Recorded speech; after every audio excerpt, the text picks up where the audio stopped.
পটলের খোসা ফেলে না দিয়ে আমার মতো এরকম ভর্তার রেসিপি করে ফেলবেন। ঝটপট এই রেসিপিটা সহজ রেসিপি। আসসালামু আলাইকুম। আজকে পটলের খোসার ভর্তার রেসিপি দেখাবো। খুব সহজভাবে দেখানোর চেষ্টা করেছি, পুরো ভিডিও দেখলে কিন্তু বুঝতে পারবেন।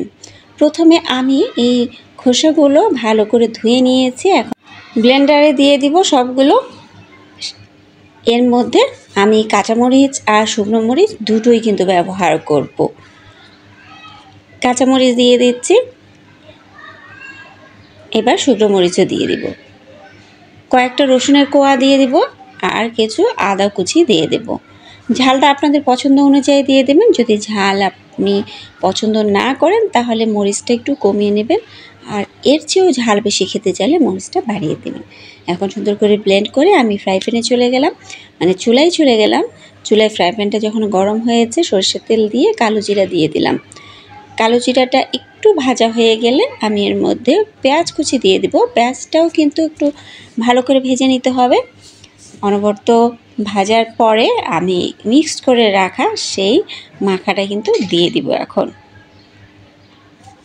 পুরো ভিডিওটা দেখবেন। পুরো ভিডিওটা দেখলে আপনি বুঝতে পারবেন যে আমি কিভাবে এই রেসিপিটা করেছি। কেটে কেটে দেখলে আপনি কিন্তু মিক্স করে যাবেন। এখন সেই ব্লেন্ডারে মিক্স করে রাখাটা দিয়ে দিলাম, আর এরপর আমি ব্লেন্ডারে কিন্তু ভালো করে ধুয়ে দিয়ে দেব। ব্লেন্ডারে অনেক সময় অনেকটা লেগে থাকে, কম পানি দিয়ে আমি এটা মিক্সড করার চেষ্টা করেছিলাম। তারপরও তো পানি দিতে হয়, আমার ব্লেন্ডারে একটু পানি লাগে। এরপরে মিক্সড হয়ে গেছে, আমি কিন্তু এখন ব্লেন্ডারটা ধুয়ে দিয়ে দেব। কোনো একটুও আমি রাখবো না, কেননা ভর্তাটা খুবই লোভনীয়। খাওয়ার সময় ভর্তাটা সবসময় কম হয়ে যায়, আর যেদিন ভর্তা তৈরি করা হয় সেদিন কিন্তু খাওয়াটা একটু বেশি হয়ে যায়। সব দেওয়া শেষ, এখন অনবরত নেড়ে নেওয়ার পালা।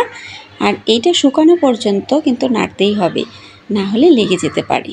যেহেতু আমি এখনও লবণ কিন্তু ব্যবহার করিনি। এরকম আমি কিছুক্ষণ পরপর নেড়ে দিচ্ছিলাম। এখন নেড়ে চেড়ে একদম যখন কমে আসবে তখনই কিন্তু ভর্তাটা হয়ে যাবে। আপনারা নিশ্চয়ই এর প্রসেসটা দেখে বুঝতে পারছেন।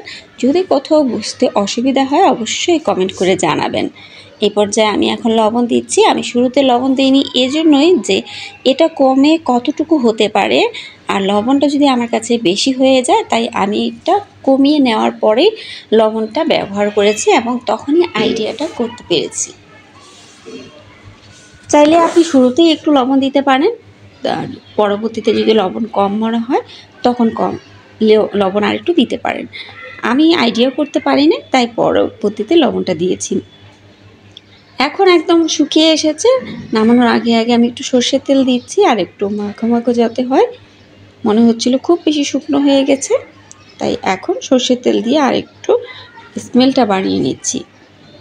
এখন কিন্তু নামিয়ে নেওয়ার পালা, মানে একদম প্রায় ভর্তাটা হয়ে গেছে, নামিয়ে নেওয়ার পালা। দেখে নিশ্চয়ই আপনার বুঝতে অসুবিধা হয়নি যে কীভাবে ভর্তাটা করেছি। আপনাদের একটু পরিবেশন করে দেখিয়ে দিয়েছি। গরম গরম ধোয়া উঠছে, আর গরম ভাতের সাথে কিন্তু এটা একদম জমে যাবে।